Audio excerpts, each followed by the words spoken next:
Ada jasad seorang pria dalam kondisi yang cukup mengganggu. Di dalam video dan tulisan yang dibuat oleh Ricardo, kalau dia itu punya obsesi dengan seorang penyanyi yang bernama Björk. Tapi lama-kelamaan kekaguman si Ricardo ini malah berubah jadi sesuatu yang sangat mengerikan. Yang paling aneh, Ricardo ini berfantasi kalau dia tuh bisa membuat mesin waktu. Dia akan kembali ke masa lalu saat Björk masih kecil.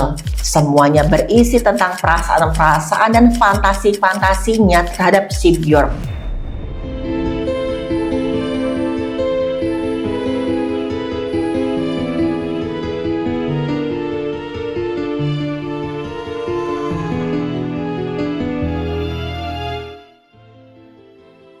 Halo, saya Dr. Stefani.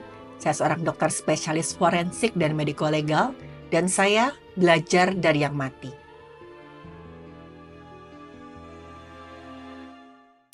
Suatu hari, pihak yang berwenang mendapatkan laporan via telepon dari seorang yang tinggal di sebuah apartemen. Orang itu bilang dia mencium ada bau amis dan busuk dari unit apartemen yang ada di sebelah unitnya. Bau itu dirasa makin lama makin kuat, makin mengganggu, sampai akhirnya si pelapor ini sempat mendatangi unit itu, dia ketok-ketok pintunya. Tapi sama sekali nggak ada respon. Gara-gara khawatir, dia takut kalau misalkan ada sesuatu yang aneh terjadi pada tetangganya, akhirnya si pelapor ini pun memilih untuk langsung menelpon pihak yang berwenang.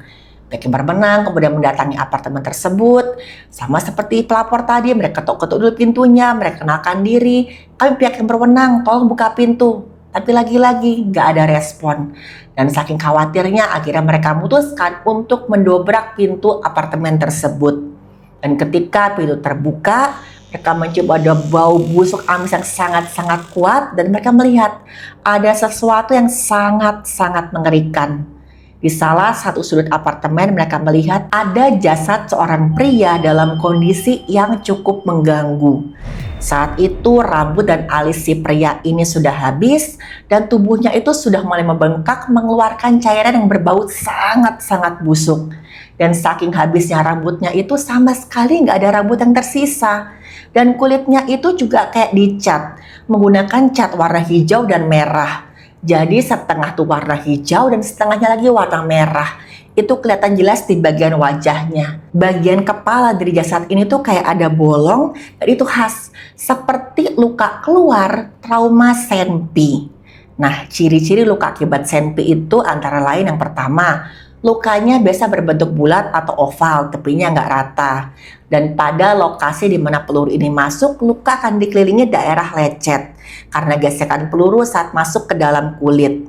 Jadi bagian dalam senpi itu, bagian larasnya biasanya ada alur. Ketika peluru ini dilepaskan, maka peluru akan keluar dari moncong senpi dengan gerakan berputar. Nah, tujuannya agar gerakan peluru ini stabil.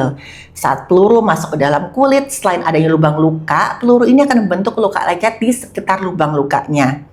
Dan ini adalah ciri yang sangat khas sekali pada luka masuk pada trauma senpi. Pada kasus pria ini di bagian puncak kepalanya, itu ada luka terbuka yang cirinya mirip dengan luka yang ditimbulkan keluarnya peluru. Sedangkan ketika pihak yang berwenang mendatangi pria ini, dilihat di bagian mulutnya kelihatan nih, yang namanya luka masuk pelurunya tadi ada di langit-langit mulut.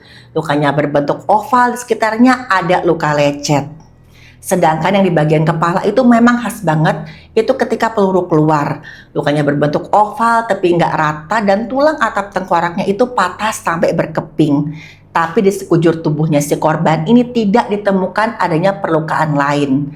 Kok dilihat dari pola luka, lokasinya, ini sesuai dengan kasus tindakan mengakhiri hidup sendiri. Pihak yang berwenang kemudian mencoba mencari, ini kira-kira nih senpinya ada di mana? Ada satu luka, misalkan senpinya tidak ketahuan, ini kan ada kemungkinan orang lain yang bawa lari senpinya tadi. Nah, ini mesti tanda tanya nih teman-teman, apakah ini mengakhiri hidup sendiri atau tindak pidana penghilangan nyawa oleh orang lain? Tapi setelah mereka lihat di samping jasad tersebut, ada senpi yang masih tergeletak di sela-sela genangan cairan membusukkan. Pihak yang berwenang kemudian menyimpulkan kalau ini kemungkinan besar adalah tindakan menghilangkan nyawa sendiri seperti dugaan pertama tadi. Tapi ketika mereka menyelidiki seisi ruangan, ada beberapa benda yang menarik perhatian pihak yang berwenang. Pertama, itu ada kamera dan kedua ada sebuah buku. Nah, buku itu letaknya ada di meja apartemen tepat di depan jasadnya ini. Kamera ini menarik banget teman-teman karena posisinya tuh agak ganjil seperti sedang merekam sesuatu. Nah, kamera itu lensanya terbuka dan mengarah ke si korbannya ini. Jadi seakan-akan sedang merekam sesuatu. Nah, pihak yang berwenang mengecek si kamera ini dan mereka lihat baterainya sudah habis. Tapi untungnya dalam kamera itu ada kartu memori. Mereka memutuskan untuk membawa ini sebagai bahan barang bukti untuk diperiksa lebih lanjut. Pihak yang berwenang kemudian melihat buku yang ada di meja di depannya si jasadnya tadi. Mereka melihat buku itu ada tulisannya, buku catatan harian hidupku. Nah, mungkin aja teman-teman di dalam buku ini ada petunjuk yang bisa berikan titik terang kenapa sang pria ini sampai mau menghilangkan nyawanya sendiri. Jasad pria tersebut kemudian dievakuasi, sementara pihak yang berwenang masih mencoba mencari titik terang yang bisa menjelaskan kira-kira kenapa nih si pria ini sampai meregang nyawa. Penyidikan dimulai dari memory card dan juga buku yang ditemukan oleh pihak yang berwenang. Dan setelah memiliki video ini dan juga tulisan-tulisan yang ditemukan, pihak yang berwenang dapat mengidentifikasi siapa pria tersebut. Namanya Ricardo Lopez, usianya 21 tahun dan bekerja sebagai seorang pembasmi hama. Jadi sedikit latar belakang tentang si Ricardo, dia ini lahir di Uruguay dan tinggal di Amerika Serikat. Jadi bisa dikatakan si Ricardo ini adalah seorang imigran. Tujuan si Ricardo ke Amerika Serikat ini adalah untuk mengubah nasibnya. Ricardo ingin mendapatkan pekerjaan lebih baik untuk keluarganya. Nah, di dalam video dan tulisan yang dibuat oleh Ricardo, diketahui nih kalau dia itu punya obsesi dengan seorang penyanyi yang bernama Björk. Buat teman-teman yang belum tahu, Björk ini adalah seorang solois wanita asal Islandia yang terkenal banget di tahun 90-an. Si Björk ini awalnya adalah vokalis dari sebuah band bernama The Sugar Cubes. Tapi sayangnya baru 1 tahun mereka berkarir, Sugar Cubes ini bubar karena ada ketidakharmonisan atau salah paham lah antara anggota band ini. Walaupun demikian, si Björk ini tetap melanjutkan karirnya di dunia musik sebagai penyanyi solo. Björk ini kemudian merilis album dan namanya pun semakin dikenal. Karena Björk ini juga punya gaya musik, warna suara yang sangat-sangat unik. Nah, beberapa lagu Björk yang terkenal itu antara lain Venus as a Boy, Lost, dan juga Pagan Poetry. Tentu aja saking terkenalnya si Björk ini dia diundang ke berbagai acara TV untuk dilakukan wawancara. Dan dari catatan harian milik Ricardo, dituliskan bahwa si Ricardo ini jatuh cinta pada pandangan pertama dengan kecantikan Björk ketika melihat si Björk ini sedang diwawancara di salah satu stasiun TV. Dan saat itulah Ricardo memutuskan untuk menjadikan si Björk ini adalah sumber kebahagiaannya, pusat dari dunianya. Pokoknya apapun itu semuanya adalah untuk si Björk. Misalkan si Ricardo ini kecapean habis kerja atau mood yang sedang gak baik, udah pasti nih Ricardo akan mendengarkan lagu-lagunya Björk. Karena tadi lagu-lagu Björk dan segala tentang si perempuan ini adalah sumber dunianya. Dan di dalam catatan hariannya ada bagian yang cukup buat prihatin teman-teman. Ricardo ini menuliskan kok dia tuh sama sekali nggak punya teman.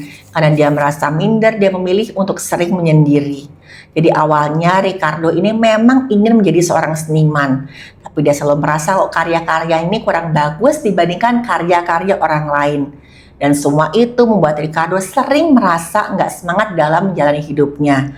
Tapi setelah menemukan Björk, Ricardo jadi sangat-sangat semangat dalam menjalani hidupnya. Kayak mendapatkan semacam kekuatan baru atau alasan buat hidup. Dan sebagai bentuk apresiasinya terhadap si Björk, Ricardo ini sering menulis surat untuk si Björk. Mulai dari kata-kata cinta, puisi, semuanya itu dia tulis dan dia kirimkan ke si Björk. Dan biasanya tuh surat itu penuh berisi segala macam puji-pujian. Walaupun gak dibalas, yang penting si Ricardo ini bilang, setidaknya saya sudah berusaha menyampaikan perasaan saya pada wanita yang sangat saya cintai. Tapi lama-kelamaan kekaguman si Ricardo ini malah berubah jadi sesuatu yang sangat mengerikan. Yang tadinya mencari informasi tentang album, tentang foto-foto, Ricardo mulai mencari informasi lebih tentang keluarganya si Bjork. Hal-hal yang Bjork suka sampai detail paling kecil dalam hidupnya Bjork. Di salah satu halaman buku catatan hariannya, Ricardo bahkan menulis kok Bjork ini sudah membuat Ricardo sampai tergila-gila dan kehilangan kewarasan. Nah nih, mulai ngeri kan teman-teman ya. Ricardo ini mengakui kalau dirinya tuh merasakan euforia atau kesenangan berlebihan yang sama sekali nggak pernah dia rasakan kapanpun setiap kali dia membahas segala sesuatu tentang Bjork. Jadi sampai tahap ini jelas sekali kok Ricardo ini mengalami sesuatu yang namanya obsesi. Dan obsesi yang dialami oleh Ricardo bisa dikatakan campuran dari berbagai macam kelainan kejiwaan. Yang pertama, obsessive compulsive disorder. Si Ricardo ini punya pikiran obsesif yang berulang-ulang dan tidak dapat dia kendalikan. Dan semua ini disertai dengan tindakan untuk meredakan kecemasannya. Jadi tadi si Ricardo mengkoleksi informasi, gambar, foto, serta menulis jurnal dengan sangat-sangat rinci tentang kehidupannya yang berpusat pada Bjork. Dan bahkan ini juga sudah mengganggu fungsi kehidupan sehari-harinya. Kegiatan terganggu, kadang-kadang dia malas bekerja, dia lebih memilih ada di kamarnya tadi menulis segala sesuatu tentang Bjork. Ricardo ini juga punya delusi atau keyakinan yang salah bahwa dia tuh punya semacam hubungan khusus dengan Bjork. Padahal mereka berdua sama sekali belum pernah ketemu. Dan udah jelas banget nggak ada bukti bahwa dia sama Bjork ini punya kedekatan dalam bentuk apapun. Dan pikiran ini lama-kelamaan berkembang jadi pikiran yang mengarah ke paranoid teman-teman. Ricardo ini merasa dikhianati setiap kali dia melihat Bjork ini dekat dengan laki-laki lain. Kan biasa tuh yang namanya artis dekat dengan artis cowok lain, si Ricardo merasa seperti dikhianati. Seakan-akan Bjork itu adalah pacarnya dan pacarnya itu sedang selingkuh. Dan gangguan delusi ini melibatkan keyakinan yang salah tapi kuat dan gak dapat digoyahkan meskipun dihadapkan dengan fakta yang bertentangan. Udah jelas banget nih, Ricardo sama sekali gak pernah ketemu Bjork. Bjork tuh gak tahu ada Ricardo. Tapi Ricardo so terobsesi, dia anggap aku tuh pacaran sama si Bjork. Tipe delusi yang dimiliki Ricardo ini namanya erotomanik, di mana si Ricardo punya keyakinan bahwa seorang alias si Bjork ini itu mencintai dirinya dengan cara yang sama, walaupun aslinya enggak. Dan yang lebih bahaya lagi, Ricardo juga punya indikasi bahwa dia itu adalah seseorang yang narsistik. Dia mencari perhatian melalui rekaman dirinya, dia buat semacam vlog di kameranya tadi, dan dia juga punya segala macam usaha untuk mendapatkan perhatian Bjork. Dari yang wajar sampai yang nggak wajar. Dalam catatannya, Ricardo ini sering bilang kok dia tuh sama sekali nggak puas dengan dirinya sendiri. Dia tuh sering banget merasa nggak kompeten dan berpikir kok hidupnya itu nggak berarti tanpa tindakan yang dia buat itu terhadap si Bjork. Kalau dia nggak berusaha menulis kata-kata cinta, mendekati Bjork, si Ricardo merasa hidupnya tuh kayak nggak punya arti. Dan selain itu, Ricardo juga punya gangguan parafilia atau ketertarikan nggak wajar yang berfokus pada si Bjork. Dan perilaku Ricardo Lopez ini menunjukkan adanya peningkatan dari obsesi pribadi menjadi rencana untuk mencelakakan orang lain. Dan ini adalah indikator peningkatan dari gangguan obsesif atau delusional yang tidak tertangani dengan baik. Dan akhirnya semua ini berujung pada tindakan destruktif atau menghancurkan yang akhirnya malah merugikan si Ricardo sendiri. Ricardo tanpa sadar telah menghancurkan dirinya secara pelan-pelan. Nah, obsesi Ricardo bertambah aneh seiring waktu. Yang paling aneh, Ricardo ini berfantasi kalau dia tuh bisa membuat mesin waktu. Dia akan kembali ke masa lalu saat Bjork masih kecil. Dan saat itu Ricardo akan mendatangi si Bjork kecil dan kemudian menjadi temannya. Seakan-akan dia pengen mereka berjodoh semenjak dari mereka masih kecil. Udah jelas ya teman-teman, ini sudah melewati batas kewajaran. Dan teman-teman tahu buku catatan harian yang dibuat oleh Ricardo, panjangnya itu mencapai 803 halaman. Itu semua tulisan tangannya. Semuanya berisi tentang perasaan-perasaan dan fantasi-fantasinya terhadap si Bjork. Ketika pihak yang berwenang membaca dari awal sampai akhir, mereka ngeliat nih, di awalnya ya kecintaan si Ricardo terhadap Bjork itu masih wajar, makin ke belakang makin mengerikan. Dan puncaknya di halaman-halaman terakhir itulah mereka melihat ada sebuah informasi yang mengacu pada alasan kenapa si Ricardo ini sampai menghilangkan nyawanya sendiri. Si Ricardo ini menuliskan kok dia merasa sangat benci ketika Bjork ini berpacaran dengan seorang laki-laki. Dan memang pada saat itu Bjork itu sedang menjalin hubungan dengan seorang produser musik bernama Goldie. Waktu tahu si Bjork ini pacaran sama Goldie, Ricardo merasa kesal, patah hati, sangat-sangat marah, dan menganggap si Bjork itu mengkhianati perasaannya. Jadi dalam pikirannya Ricardo, si Bjork ini harusnya cinta sama dia, kok selingkuh sama si Goldie. Dan Ricardo menuliskan kok dia akan membuat suatu rencana balas dendam dan merekamnya lewat video. Barulah saat itu pihak yang berwenang melihat video-video yang dibuat oleh Ricardo di dalam kartu memorinya tadi. Dan semua video Ricardo ini dia buat di apartemennya. Di video-video itu jelas banget Ricardo memang membuat rencana untuk balas dendam ke si Bjork. Ricardo bahkan menyebutkan tujuan akhirnya dia ingin sampai menghilangkan nyawa Bjork. Dalam pikiran Ricardo kalau dia nggak bisa miliki Bjork, orang lain juga nggak boleh miliki Bjork. Jadi pertama kali Ricardo ini ingin mengirim sebuah buku berisi jarum suntik bekas pakai orang-orang yang terinfeksi HIV. Ini nggak tahu nih dia dapat jarum-jarum suntik itu dari mana. Dan bahkan Ricardo menyebutkan kalau bukunya itu juga bisa meledak. Jadi dia harap ketika bukunya ini meledak, jarum-jarum itu akan keluar mengenai Bjork seperti peluru. Jadi efek yang diharapkan oleh Ricardo itu yang pertama, misalkan jarum itu melesat dengan kecepatan tinggi akan melukai tubuhnya Bjork. Contohnya misalkan mengenai mata bisa mengakibatkan gangguan penglihatan. Kalau misalkan letusannya cukup kuat dan jarum terlontar dengan kecepatan tinggi, itu jarum bisa menembus rongga tubuh. Udah pastilah akan melukai organ-organ vital di dalam tubuh. Dia tuh juga berharap kalau jarum ini bisa melukai pembuluh darah pada tubuh dan mengakibatkan kebocoran cairan tubuh. Dan ditambah lagi saat itu Ricardo menggunakan jarum-jarum suntik bekas pakai dari pasien terinfeksi HIV. Ricardo berharap jika enggak menyebabkan cedera, setidaknya jarum suntik ini bisa menyebabkan penyakit berbahaya di tubuhnya si Bjork. Apalagi jumlah jarum yang digunakan Ricardo cukup banyak. Dan selain itu, pecahan dari komponen buku tadi juga akan terlontar dan mengenai tubuh sehingga mengakibatkan cedera. Tapi saat itu Ricardo mengurungkan niatnya, karena setelah dia pikir-pikir dan timbang-timbang cara tersebut ternyata tidak terlalu menyenangkan buat si Ricardo. Akhirnya Ricardo berencana untuk membuat buku lain yang mengeluarkan cairan asam kuat dari dalam buku itu. Dan lagi-lagi buku itu bisa meletus dan dari dalamnya barulah keluar cairan asam yang sangat-sangat berbahaya. Ricardo memikirkan cara ini karena dia ingin Bjork itu langsung meregang nyawa saat menerima bukunya. Jadi dia harap asam kuat akan menghancurkan struktur protein di jaringan kulit. Caranya dinding sel kulit nanti akan hancur sehingga terjadi pembengkakan pada sel. Dan protein kulit yang hancur akan membentuk penggumpalan jaringan. Penggumpalan jaringan ini yang memperlambat penyebaran asam ke jaringan yang lebih dalam. Tapi tetap aja terjadi kerusakan pada lokasi paparan asam kuat tadi.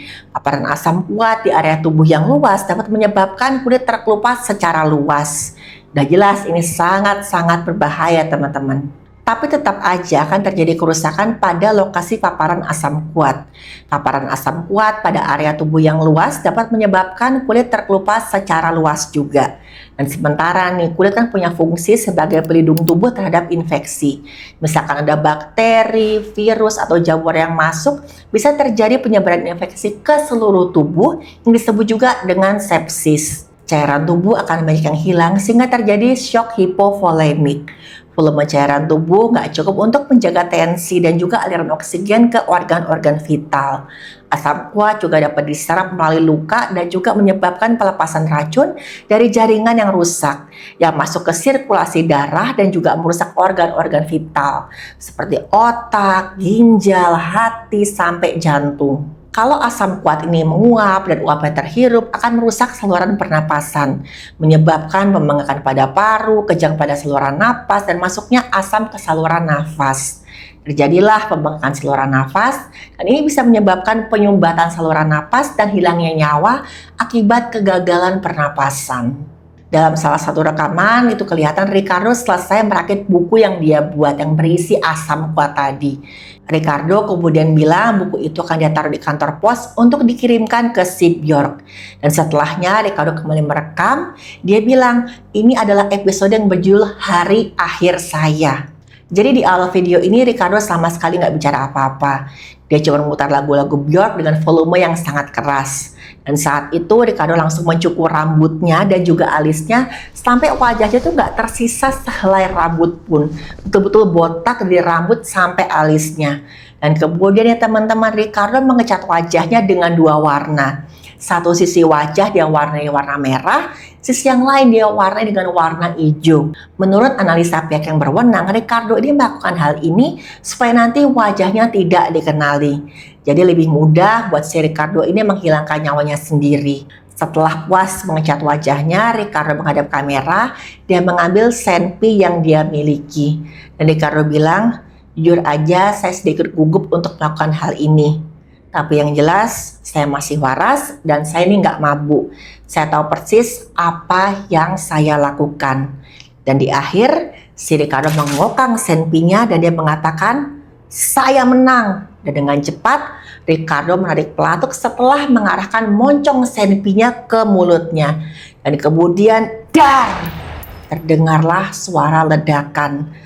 Dan ledakan itulah yang menyebabkan bolongan besar di mulut Ricardo menembus sampai kepalanya. Dan saat itu Ricardo terjatuh dan suaranya ketika meregang nyawa masih bisa terdengar jelas di dalam video. Dan kamera ini terus merekam sampai baterai kameranya pun habis. Pihak yang berwenang pun sadar kalau saat itu paket yang sudah dikirim Ricardo sedang dalam perjalanan. Yang artinya Bjork dalam bahaya kalau sampai paket buku berisi asam tadi sampai ke tangan si Bjork. Pihak yang berwenang langsung mencari tahu di mana lokasi paket buku yang dikirimkan oleh Ricardo. Dan untungnya teman-teman, buku tersebut masih ada dalam kantor pos untuk disortir lebih dahulu. Dan pihak yang berwenang berhasil mencegah buku itu untuk dikirimkan ke Bjork. Mereka melibatkan tim penjinak bahan peledak untuk kemudian menonaktifkan bahan peledak yang ada di dalam buku. Setelah bahan peledak di buku itu berhasil dinonaktifkan, pihak yang berwenang tuh masih khawatir. Jangan-jangan Ricardo ini masih menyimpan bahan peledak di apartemennya. Mereka harus memastikan tidak ada lagi bahan peledak yang disembunyikan oleh Ricardo. Mulailah mereka menggeledah apartemen Ricardo dan untungnya tidak ditemukan adanya bahan peledak yang lain. Berita tentang Ricardo ini kemudian tersebar luas dan akhirnya sampai ke telinganya si Bjork. Dan saat itu Bjork menyampaikan keprihatinannya terhadap apa yang dialami oleh Ricardo. Menurut si Bjork, apa yang dialami oleh Ricardo ini sangat menyedihkan dan juga tragis. Dan saat itu Bjork meminta para fansnya untuk tidak terlalu terobsesi, apalagi sampai ikut campur ke kehidupan pribadinya. Dan lebih-lebih, Bjork tuh nggak ingin ada penggemarnya yang menyakiti diri mereka sendiri, apalagi orang lain. Bjork nggak mau kok ada fansnya yang bernasib sama seperti Ricardo. Bjork ini juga bilang kok setelah mendengar cerita Ricardo, dia tuh sampai nggak bisa tidur selama seminggu. Dia terus-terusan kepikiran si Ricardo. Karena bisa aja teman-teman, kalau Ricardo ini nggak ditemukan, Bjork dan keluarganya akan terluka. Tapi pada akhirnya Bjork memutuskan untuk maafkan Ricardo. Dia mengirimkan sebuah bunga untuk ucapan belasungkawa kepada keluarganya Ricardo. Keluarga Ricardo juga mendapatkan sorotan dari para media. Melalui salah satu sesi wawancara, keluarga Ricardo ini bilang, mereka tuh tahu kok Ricardo ini sangat menyukai penyanyi yang namanya Bjork. Tapi mereka sama sekali nggak tahu kok Ricardo ini sampai terobsesi begitu dalam dan akhirnya menyakiti dirinya sendiri. Jadi sewaktu-waktu ada salah seorang anggota keluarga Ricardo itu bilang, saya tuh sempat mengingatkan si Ricardo, kamu itu loh yang realistis lah. Bjork itu tuh nggak tahu kamu tuh ada. Yang kamu rasakan ke Bjork adalah cinta semu. Mendingan daripada kamu terobsesi sama perempuan itu, kamu cari pacar lah. Mungkin aja kalau satu Ricardo punya pacar atau kekasih, hidupnya tuh nggak akan dihabiskan untuk obsesinya terhadap si Bjork. Tapi sayangnya semua sudah terlambat. Ricardo sudah meregang nyawa karena obsesinya nggak sehat terhadap penyanyi idolanya. Kasus Ricardo ini sangat terkenal dan banyak menginspirasi film yang bergenre misteri dan juga kriminal. Dari kasus Ricardo tadi kita bisa belajar untuk tidak terlalu berlebihan dalam menyukai sesuatu. Yang memang menyukai sesuatu itu bisa menjadi sumber kebahagiaan kita. Kita bisa lebih semangat, tapi tetap ada batas dari kita sendiri. Kita tuh harus tahu sampai mana kita bisa menyukai seseorang, harus tahu batasan. Jangan sampai kita malah jadi terobsesi, apalagi obsesinya tuh jadi nggak sehat. Saya harap teman-teman semua bisa tetap semangat.